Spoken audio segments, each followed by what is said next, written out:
আউযু বিল্লাহি মিনাশ শাইতানির রাজীম। বিসমিল্লাহির রহমানির রহিম। এক সাগর রক্তের বিনিময়ে বাংলার স্বাধীনতা আনলো যারা, আমরা তোমাদের ভুলব না। বাংলাদেশ জামাত ইসলামী রামগঞ্জ উপজেলা শাখার উদ্যোগে আয়োজিত আজকের এই মহান বিজয় দিবস উপলক্ষে আলোচনা সভা ও অনুষ্ঠানে উপস্থিত সম্মানীয় বিশেষ অতিথিবৃন্দ, উপস্থিত সংগ্রামী কর্মী ভাইয়েরা, আসসালামু আলাইকুম ওয়া রাহমাতুল্লাহি ওয়া বারাকাতুহু। আমাদের আজানের সময় আর অল্প কয়েক মিনিট বাকি আছে, এর পূর্বেই আমরা আমাদের প্রোগ্রামের কার্যক্রম শেষ করব ইনশাআল্লাহ। সংগ্রামী উপস্থিতি, সেই দুপুর 2টা থেকে এই পর্যন্ত আমরা অনেক আলোচনা শুনেছি, অনেক বক্তৃতা শুনেছি। এই বাংলাদেশের প্রকৃতি ইতিহাস আমরা জানার চেষ্টা করেছি। আমাদের নেতৃবৃন্দ দেশের ইতিহাস আমাদের সামনে উপস্থাপন করেছেন। এদেশের প্রকৃতি ইতিহাস থেকে আমাদেরকে বিগত দিনগুলোতে এই স্বাধীনতার 54 বছর পর্যন্ত সময় আমাদেরকে বিরত রাখা হয়েছে। এদেশের ইতিহাসকে রচিত করা হয়েছে। স্বাধীনতা যুদ্ধ মানেই হচ্ছে সেখানে নেতৃত্ব দিয়েছে আওয়ামী লীগ। এদেশের ইতিহাস সেভাবে রচিত হয়েছে। মুক্তিযোদ্ধা মানেই হচ্ছে আওয়ামী লীগ। অথচ এদেশে যখন স্বাধীনতা যুদ্ধের ডাক দিয়েছেন শহীদ রাষ্ট্রপতি জিয়াউর রহমান, সেই 27শে মার্চ কথিত বঙ্গবন্ধু শেখ মুজিবুর রহমান পাকিস্তানের কারাগারে নিরাপদে অবস্থান করেছিলেন। দীর্ঘ 8 মাস 21 দিন পর যুদ্ধ শেষ হয়েছে। তিনি পাকিস্তানের কারাগার থেকে সাদরে বাংলাদেশে এসেছেন। তিনি মুক্তিযুদ্ধে অংশগ্রহণ করেন নাই। শেখ পরিবারের কোনো লোক মুক্তিযুদ্ধে অংশগ্রহণ করে নাই। আওয়ামী লীগের নেতৃস্থানীয় কোনো লোক মুক্তিযুদ্ধে অংশগ্রহণ করে নাই। আজকে তারা মুক্তিযুদ্ধের ধারক হয়েছে, আজকে তারা মুক্তিযুদ্ধের বাহক হয়েছে, আজকে তারা নিজেদেরকে স্বাধীনতার সার্বভৌমত্বের একচ্ছত্র মালিক বলে দাবি করছে। একটি মিথ্যা ইতিহাস এই জাতির উপর চাপিয়ে দেওয়া হয়েছে। সংগ্রামী ভাইরা, আমাদেরকে সেই আলোকে ইতিহাস জানতে হবে, ইতিহাস বুঝতে হবে, ইতিহাস পড়তে হবে। মেজর জলিল 9 নং সেক্টর কমান্ডার ছিলেন।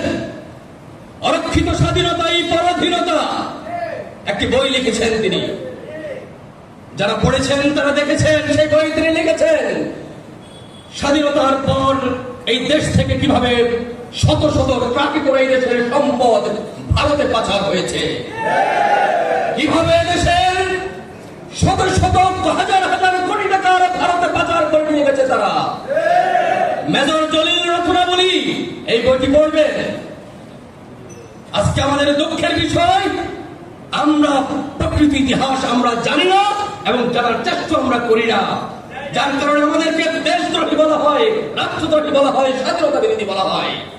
সেটির প্রকৃত জবাব আমরা দিতে জানি না, কারণ আমরা প্রকৃতি ইতিহাস জানি না, কিভাবে চর্চা আমরা করি না। যারা এই দেশকে স্বাধীন করেছে, যারা এই দেশের যুদ্ধে নেতৃত্ব দিয়েছে, সেই বঙ্গবীর কাদের সিদ্দিকী স্বাধীনতার দেশের স্বার্থে কথা বলার কারণে, দেশের স্বাধীনতার সার্বভৌমত্বের কথা বলার কারণে তাকেও রাজাকার উপাধি দেওয়া হয়েছিল। সংগ্রামী ভাইরা, এই বাংলাদেশকে স্বাধীনতার পরবর্তী এই সময়ে, আমাদের যুদ্ধের সময়ে আমাদের ভূমিকা কি ছিল আমাদের দেওয়ান ভাই সহ নেতৃবৃন্দ বলেছেন। কিন্তু স্বাধীনতার পর থেকে আজ পর্যন্ত 24-এর বাংলাদেশে একটি প্রমাণও কি রয়েছে যে বাংলাদেশে জামাত ইসলামী স্বাধীনতার সার্বভৌমত্ব দেশের বিরুদ্ধে কোন ষড়যন্ত্রে লিপ্ত হয়েছে? একটি প্রমাণ কেউ দিতে পারবে না। আমরা অনুষ্ঠান থেকে চ্যালেঞ্জ করছি। কিন্তু এই দেশের স্বাধীনতার রক্ষা কবচ বলে যারা দাবি করে, তারাই বাংলাদেশকে ভারতের কাছে বিক্রি করে দিয়েছে। তারাই বাংলাদেশকে ভারতের হাতে তুলে দিয়েছে। এই বাংলাদেশের 70% স্বাধীনতা তারা ভারতের হাতে করতে দিয়েছে।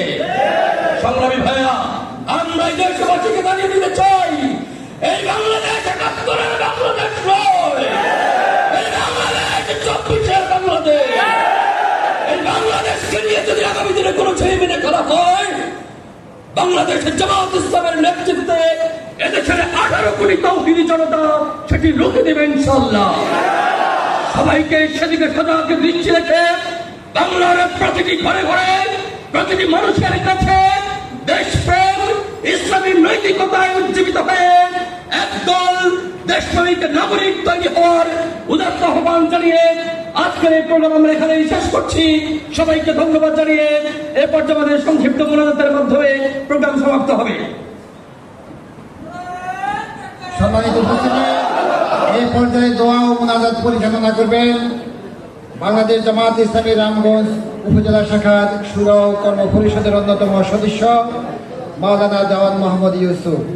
মাওলানা দেওয়ান মোহাম্মদ ইউসুফ।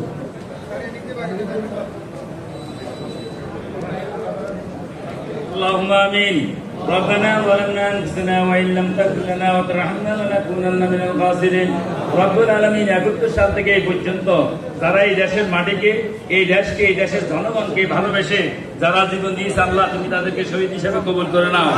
আল্লাহ যারা ভুলক্রমে আল্লাহ অন্যায় ভাবে জীবন দিয়েছে তারা তুমি ঈমান নিয়ে থাকে তাদেরকেও তুমি মাফ করে দাও। আল্লাহ যারা ঈমান নিয়ে যায় নাই তাদের জন্য তো আমরা দোয়া করতে পারি না। রব্বুল আলামিন সেটা তোমার আদালতে ছেড়ে দিয়েছি। রব্বুল আলামিন যারা আহত অবস্থা আছে তুমি তাদের সকলকে সুস্থতা দান করে দাও।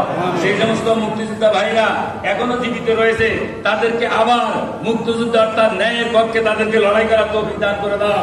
ইসলামের পক্ষে লড়াই করার তৌফিক দান করে দাও।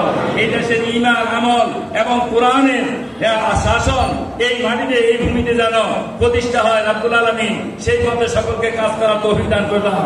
আল্লাহ আমাদের দেশে যারা অন্য ধর্মাবলম্বী আছে তারা এই দেশকে এই মাতৃভূমিকে ভালোবেসে এই দেশের যাকে ভালোবাসে এই দেশের যে সংগঠন তাদের সাথে কাজ করার তৌফিক তুমি দান করে দাও। আল্লাহ আমাদের সকলকে মিলেমিশে থাকার তৌফিক দান করে দাও। তোমার পক্ষ থেকে আমাদের দেশের প্রতি রহমত নাযিল করে দাও। আমাদের যারা এখন দেশ পরিচালনা করে তাদেরকে সঠিকভাবে পরিচালনা করার তৌফিক দান করে দাও। তাদেরকে আমানতদার হিসেবে দেশ পরিচালনা করার তৌফিক দান করে দাও। যারা আগামী ক্ষমতা আসবে তাদেরকে আমানত হিসাবে তাদেরকে মুসলমান হিসাবে আল্লাহ তাদেরকে তৌফিক দান করে দাও কাজ করার। আল্লাহ তুমি আমাদের এই দোয়াকে কবুল করে নাও। আজকের এই আলোচনা সভাকে তুমি কবুল করে নাও। এই দেশকে তুমি কবুল করে নাও। সুবহান রাব্বিকা রাব্বিল ইজ্জাতি আম্মা ইয়াসিফুন ওয়া সালামুন আলাল মুরসালিন ওয়া আলহামদুলিল্লাহি রাব্বিল আলামিন।